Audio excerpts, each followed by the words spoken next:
Hope I'm in the shot here. I'm kind of doing this by myself anymore. It's hard to get people to help out sometimes. Anyway, it's been a while since my last video. According to my site, it's been about a year, and things just haven't gone that easy here. So I don't really want to rant and rave about that. I just want to move on and see what we can do, what we can pull off without breaking anything else.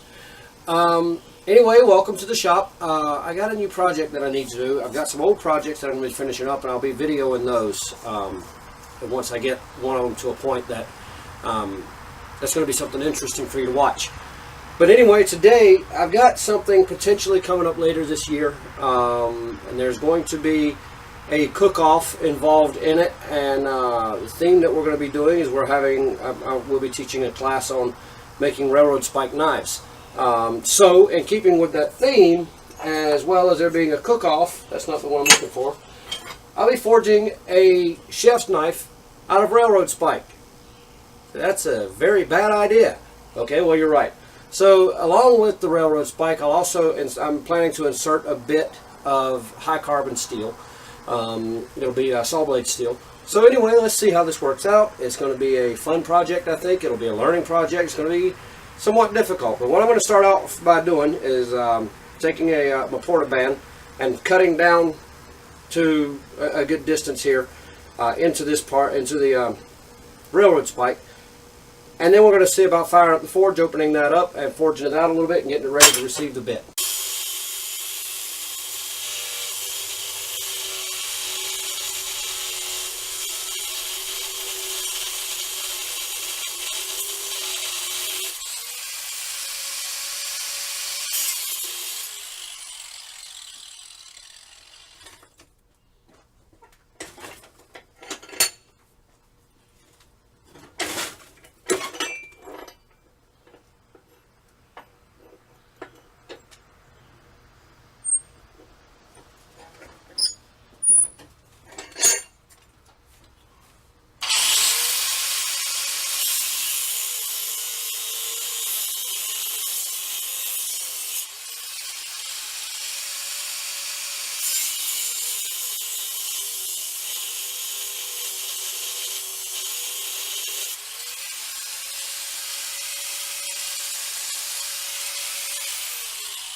So there's that. You noticed I was looking down at my shirt now and then. I've set clothes on fire with an angle grinder before, so I'd like you not to do that again.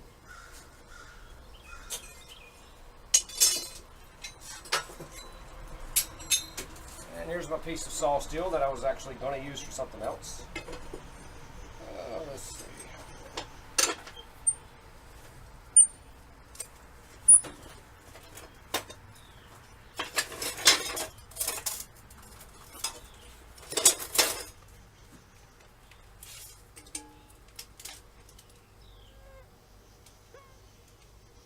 Let's go with about 8-ish inches.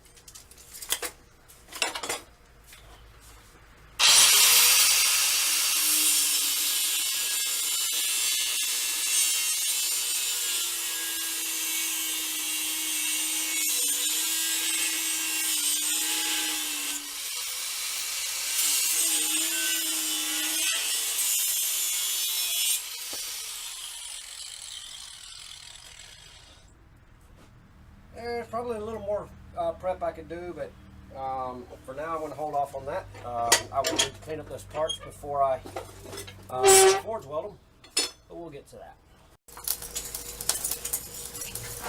Alright, here we go.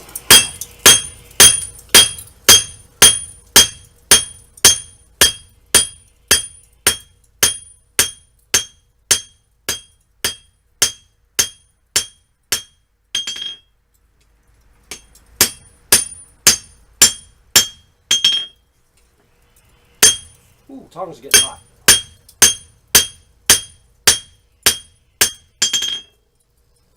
Okay, so we're at black again. I think maybe next heat I might just focus in on this area here, then bend this one back and get the other one ready to draw out just a little bit. Not drawing out a lot, but it is more than what it was. It'll give me more holding power on this piece of steel, on the saw steel, I think.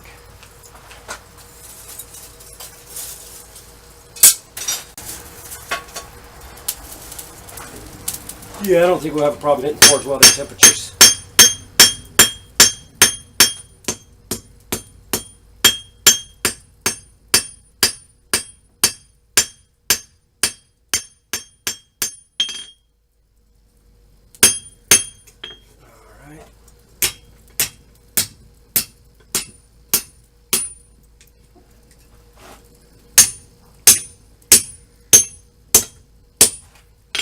Alright, well actually like this you can see the difference in the length. So we'll bring this one back around and work on it a little bit. I actually had to take a quick stop there and add a mechanical weld to this piece. Working alone, wasn't exactly able to hold both pieces in together to actually weld them. Which I never reached welding heat anyway. I was just trying to make sure I had everything fitted up. But when I tried to move the piece in the fire, of course the bit tries to fall out and so forth. So I've got a small bead there that we'll grind out later. And we're going to get to trying to weld this together. Let's see how this works out.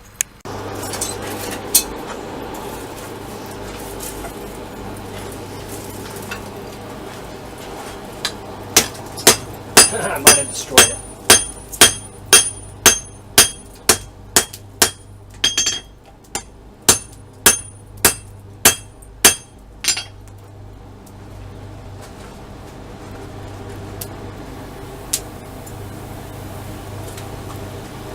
Well, we're going to take another welding heat, see what happens. Plenty of flux.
Okay. Losing our heat. It's a little thicker down here. Of course, there's a lot more beating going on down there that thickened it up. So I'm going to come back in the next heat and try to thin that down. And I've got a little bit of a step right there. So we'll start fixing that next.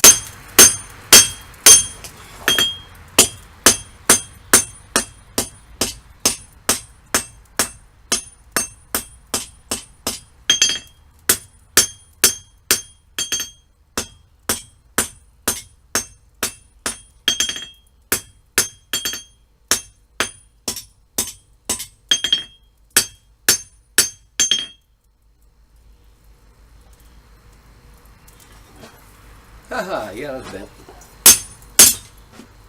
It's still bent. But, you know what? I'm not going to hit that again. It's getting cold. But there's a nasty little bend right in here. We'll fix that next. Alright. This is a railroad spike knife. It needs a twist in the handle, right? So, we're going to try to put a twist in the handle. This is really going to test that weld. And so, I'm going to try to pinch it at the weld. As far as that'll go. Now let's see what we got. I really need to weld another handle on my wrench.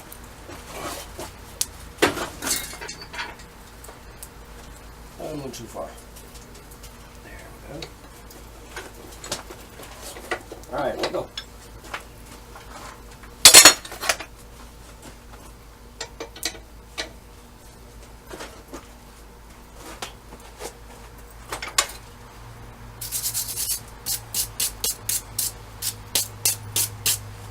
Alright, well, I like it, but it's a little too straight, don't you think? We're going to have to come in and bend that down just a little.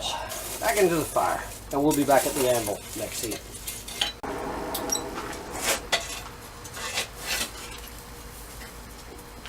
Alright, so here we go. Ouch, those tongues are hot. That handle's awfully long, to be honest. Oh well, like I say, I don't think it's good enough to give away. I'll keep it and I'll start on another one.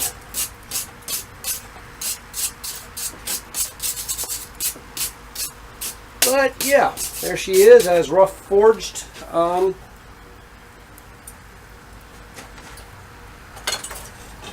little straightening here. Oops, that will lose it.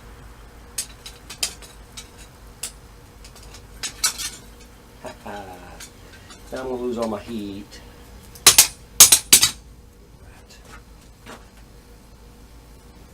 Alright, so anyway. Yeah, there it is, rough forged, I think.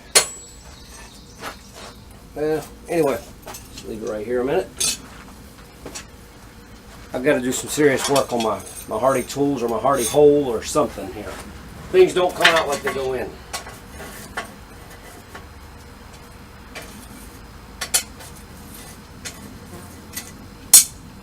So that's about all the time I have to work on that today. Right now I've got it in the forge to my back. Actually, it's quite warm. But I've got it there. It's annealing. We're going to let it sit for the night. I went ahead and decided not to forge in the edge bevels because it's kind of thin as it is. And I'm afraid that if I forge it any thinner, when I go to heat treat, it's going to warp like crazy.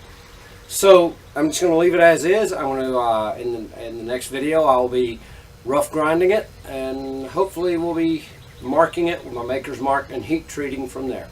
Anyway, I hope you enjoyed the video. Please like, share, and subscribe it, and we'll get right back to you. I promise we're going to finish this project. I have a habit of not doing that. We will finish this one. There's going to be a change in the forge, and I hope it's a positive one. So we'll see you next time.